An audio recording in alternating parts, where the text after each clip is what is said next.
The Bank of Canada has opted to not raise interest rates this September, meaning the overnight lending rates will stay pat at 5%, at least until the next rate announcement of October 25th.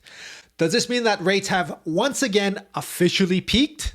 Well, I'm going to get into that, including why the Bank of Canada opted to not raise rates this fall, even though inflation grew from July from 2.8% to 3.3%, what this will mean for the Toronto real estate market, what other important markers economists and, quite frankly, people that are smarter than me are looking at, and finish up with how the Toronto real estate market performed this summer. For those of you new to my channel, my name is Jonathan Lee, and I'm a Toronto area real estate agent based out of Etobicoke.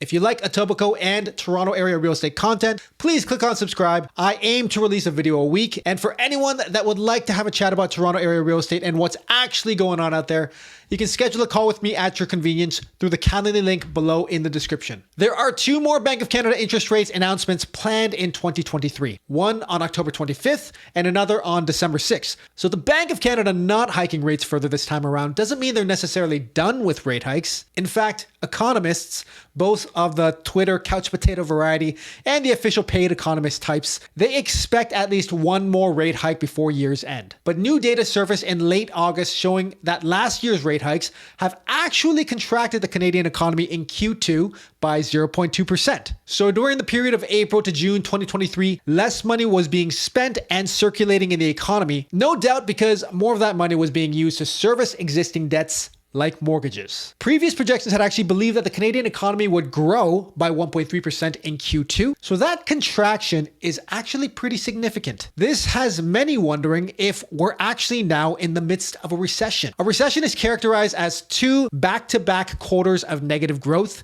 and if that's the case, raising rates further this September, even though inflation actually grew, as I mentioned, from 2.8 to 3.3%, would only exacerbate the situation, putting an even stronger quash on spending and almost definitely put us into a recession, which is not what the Bank of Canada is aiming to do. They're still hoping for that soft landing, even though inflation is really far off that 2% target that they've touted so many times. What's interesting is the next announcement of October 25th likely won't be far enough from the end of Q3 to know where the economy actually stands, whether we saw positive or negative growth during that period. So the Bank of Canada's next rate decision in late October will probably be based mostly on inflation data and what the US Fed does at their next rate announcements, because Canada likes to walk in close step with the US economy. I don't expect inflation to change much until then. I mean, it's hard to see us getting much closer to that 2% target since most of the inflation we're experiencing right now is on fuel costs, housing costs, and consumables. So we'll have to see what happens, but late October might be when we see the next rate hike in 2023. And if things play out that way, a lot of kids, unfortunately, will probably be getting socks instead of new toys for Christmas. So what does this all mean for the real estate market? Well, I expect in early fall, we'll see a pickup in activity from buyers who have been considering the move and were instead enjoying their summer, like many people were out there. I expect them to come back out and do what they wanted to do. That pickup in activity and listings is more likely to happen earlier this fall, between I'd say now and about late October. And I don't expect a super strong or prolonged showing of buyers coming out throughout the fall market. There is, of course, a lot of uncertainty out there, including job security and the potential for what the economy will look like over the next 6 to 12 months. But I do definitely expect a pickup compared to how the summer performed,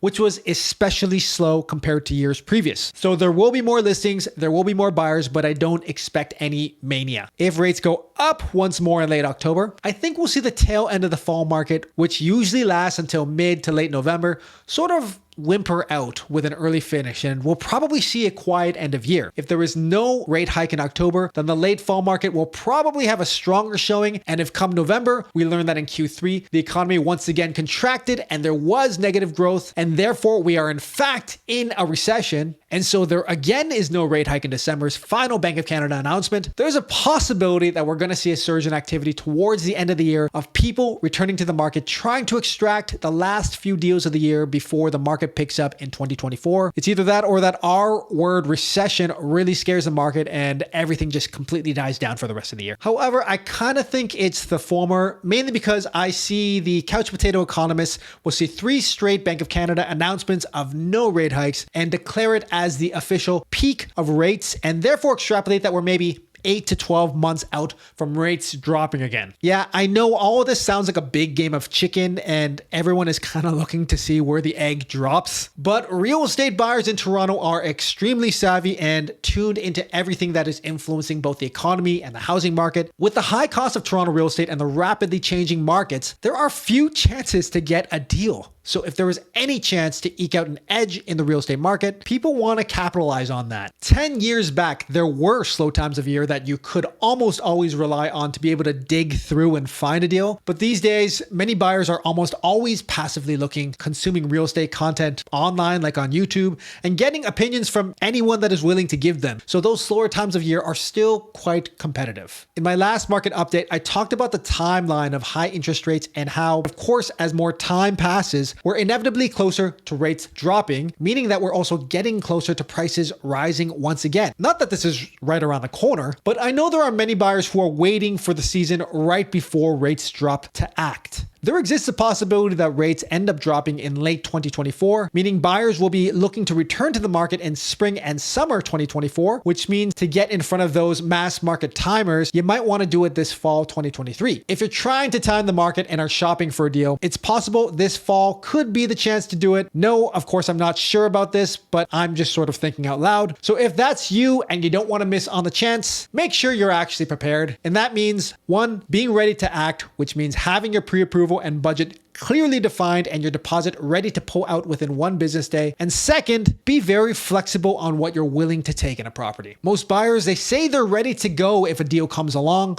but haven't got an updated budget defined, haven't looked at the cost of servicing a high interest mortgage, and they have their deposit locked away in a GIC or a TFSA and aren't emotionally ready to submit an offer, even if the deal of the year came and slapped them in the face. Timing the market is about the week or two where everyone is waiting to find out what's going to happen next, whether rates are going to go up or down. You won't have the luxury of selection, and it's about taking the property that works for you at that moment, not finding the dream home. This is why timing the market rarely works. Maybe you got a good deal, but not on the house you wanted. Those opportune weeks, if they arise, are probably going to happen the week or so before the October rate hike announcement, or potentially later in November when the market slows down and things get lethargic again. Now, with that said, the next 4, 8, 12 months aren't only about interest rates, inflation, and the performance of the Canadian economy. It's also about future unemployment. It's about the tens of thousands of mortgage renewals in 2024 at high rates and whether it pushes homeowners to sell. It's about the number of variable rate mortgages that have negative amortization with the major banks. There's a huge number of them with most of the major banks. And of course, it's about how much risk major banks are willing to carry on their end, whether OSFI is going to do anything about the negative amortization, whether any of this will result in an increase in mortgage delinquencies and power of sales. I think many of us Canadians are optimists. We're a country of immigrants, and you have to be if you're going to be a trailblazer and restart your life in a new country. We look for and seek out the upside, and as challenging as things are right now, a lot of us are looking at the future and thinking, yeah, but pretty soon we'll be back in good times. Rationalizing why now is a great time to move, and in fact, that's what I've done this whole video. But to respect the circumstances, there are dominoes that could fall and make things more difficult for homeowners and buyers out there. So if you're moving, make the decision for yourself and whether you can actually carry your next home if rates go slightly higher for longer. I've had clients in the past whose decisions to move were primarily based off financials, and it resulted in them studying the markets and reevaluating their decisions literally for years. Making the decision based off true personal and lifestyle needs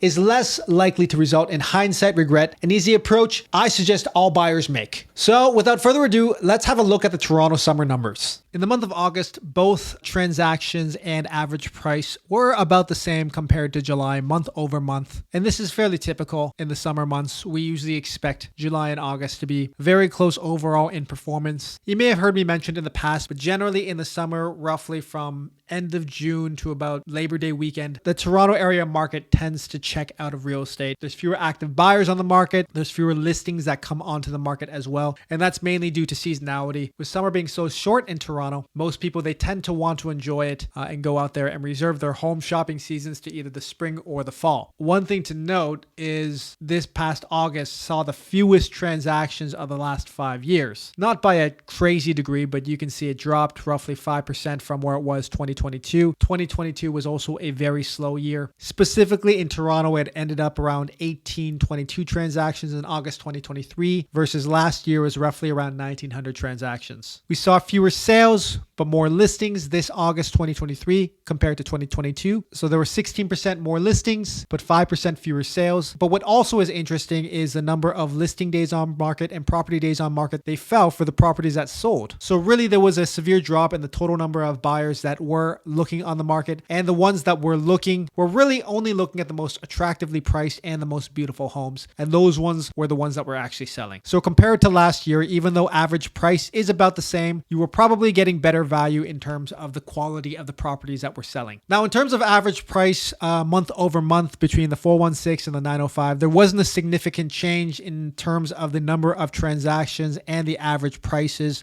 They're pretty close together. One small thing that I want to point out here are the types of properties that actually were performing well and saw an increase of the year-over-year change. Is really in the lower freehold price points or the higher townhouse price points. So really the upsizer category, still seeing a lot of competition. Semi-detached prices are up 9.4%. Townhouse prices are up 6.2% in the 416 and 5.4 and 3.1 in the 905. For detached homes in the 416 and the 905, the increase or change isn't as favorable. And a lot of that is just due to budget. People aren't qualifying for as much money in financing. You know, when interest rates were 1.5%, you were looking at maybe 6 times, even 6.5 times your income. And right now with interest rates, you know, around 5.5, 6%, you only qualify for roughly 4% your household income. So big difference. That's it for this month's monthly update. Once again, my name is Jonathan Lee and I'm a Toronto-based realtor in Etobicoke. I'd appreciate a like and a subscribe. And if you would like to chat about real estate, you can schedule a call with me through the Calendly link below at your convenience. Cheers, and I will see you guys later.